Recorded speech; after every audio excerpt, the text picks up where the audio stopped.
स्पेनच्या इबिजा बेटाजवळ एका बोटीला भीषण आग लागली। या आगीत बोट जळून खाक झाली आहे। सुदैवाने बोटीतील सर्व क्रू मेंबर्सना वाचवण्यात यश आलंय। द विंची असं या बोटीचं नाव असून तिची किंमत कोट्यवधींच्या घरात आहे। या लक्झरी बोटीला आग लागल्यानंतर आकाशात आगीच्या ज्वाळा दिसत होत्या। त्यानंतर किनाऱ्यावरील सुरक्षा यंत्रणांनी तत्काळ धाव घेत बोटीला लागलेली आग विझवली। मात्र या आगीत बोटीचं प्रचंड नुकसान झालंय।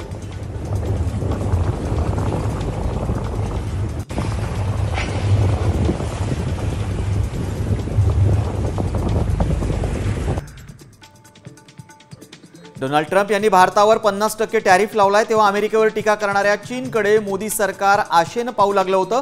मात्र मोदींच्या मित्रानं पुन्हा एकदा भारताला फसवलंय आणि त्यामुळेच अमेरिकेनं चीनवरील टॅरिफचा निर्णय 90 दिवसांसाठी पुढे ढकललाय।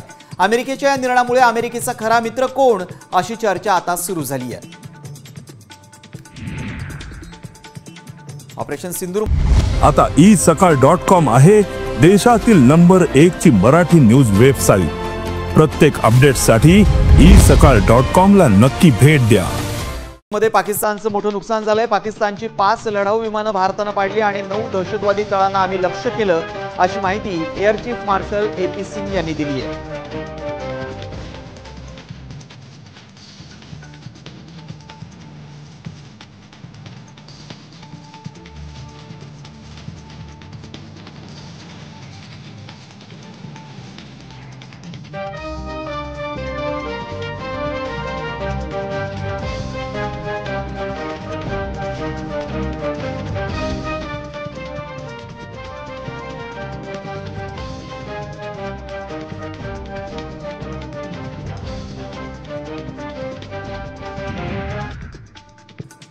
पहलगाम हल्ला आणि ऑपरेशन सिंदूर नंतर भारत पाकिस्तानमध्ये तणाव निर्माण झालाय। पाकिस्ताननं त्यांचं हवाई क्षेत्र भारतासाठी बंद करून स्वतःच्या पायावर कुऱ्हाड मारून घेतली आहे। अवघ्या 2च महिन्यात 1240 कोटींचा फटका पाकड्यांना बसलाय।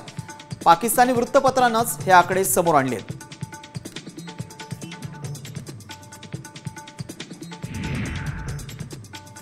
मलेरियावरील लस तयार करणाऱ्या ICMRला यश आलंय। ही जनुकीय तंत्रज्ञान वापरून तयार केलेली मलेरियावरील पहिली स्वदेशी लस आहे। ही लस उच्च तापमानातही टिकते, त्यामुळे साठवण आणि वाहतुकीसाठी अधिक सोयीची आहे। एक आकडेवारीनुसार 1995 मध्ये भारतात मलेरियामुळे होणाऱ्या मृत्यूंची संख्या 1551 इतकी होती आणि 2022 मध्ये ती 83 इतकी खाली आली होती।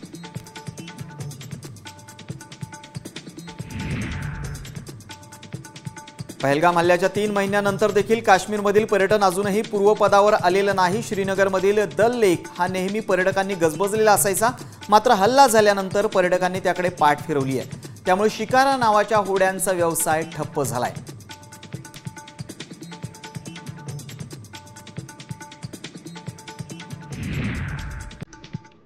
वर्ल्ड न्यूज बुलेटिन मध्ये वेळ झाली इथंच थांबायची। ताज्या घडामोडींसाठी तुम्ही पाहत रहा साम टीव्ही।